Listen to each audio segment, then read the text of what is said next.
Luke 21:21. I don't think it's going to happen anymore. You took my thoughts from me, Burke. Now I want something more.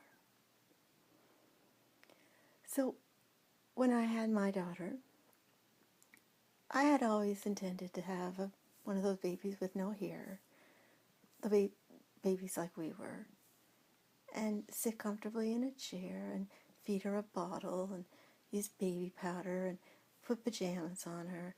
And when I had my baby, she was overdue. So she came out with almost a full head of hair because something was blocking her, some force. It was, they just couldn't find the opening to my womb. She said it happens sometimes to first-time mothers. And so she was born by cesarean, and she was quite a bit overdue. And she had a full head of hair.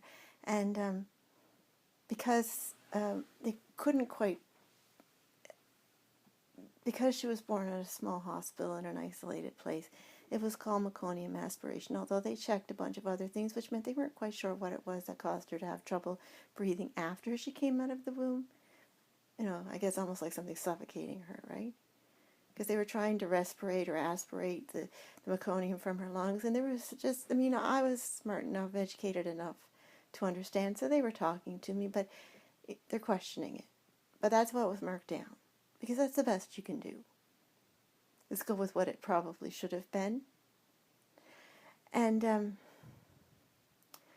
so she was hand pumped, hand respirated, and then put on a plane. And I mean, they tried to have her sent to Quebec City. Somebody was, and I said, no, I'm not having her sent to Quebec City. So they sent a team from the Janeway for her. Because if I have to go to Quebec City, I mean, I can speak a bit of French, but just a couple of weeks ago, someone else had trouble there, and I'm not losing my baby.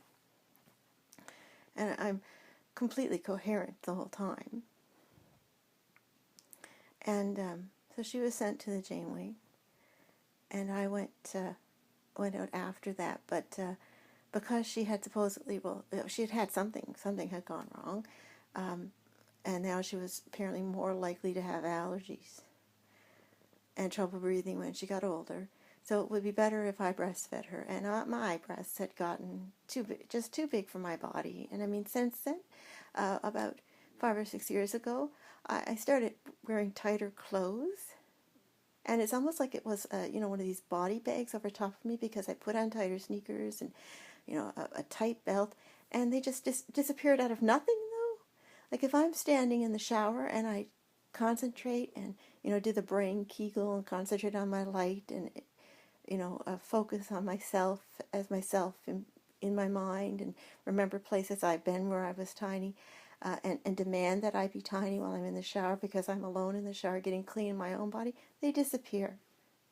So I had these sacks over top of my body, and I was being told to breastfeed and for her health. And I'm even at that time, because of eternity and me hearing the voices of my ancestors and people who talk to me, aware that there's something wrong. And I don't know if it's my milk or somebody up me's milk, and I don't want my daughter having that. So we started feeding her the Elementum, which is a special formula made for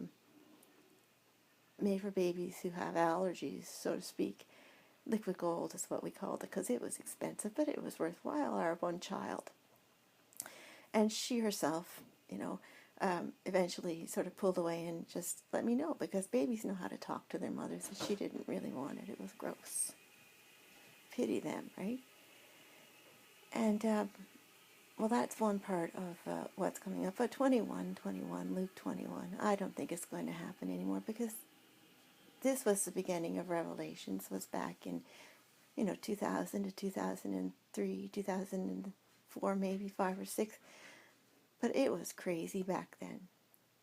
And everything was happening, and I was getting premonitions and messages, and it's my father and people I know who are dead. They're telling me, just watch this, it's going to happen. Write it down that it's going to happen. And nobody wanted to hear it. And, well, there you go. But if we've gone through Revelations and the world hasn't understood and gotten back their religion, and they're allowing someone to come the people and take us over, well, this is it, isn't it? But I'll keep going. I'm with God. And if I am, in the end, one of the ones who has to go up and smoke for the people, they won't be here after we're gone because they're living out of us. There won't be anything to go back to behind. That's my eternity. When I'm gone, I take my eternity with me.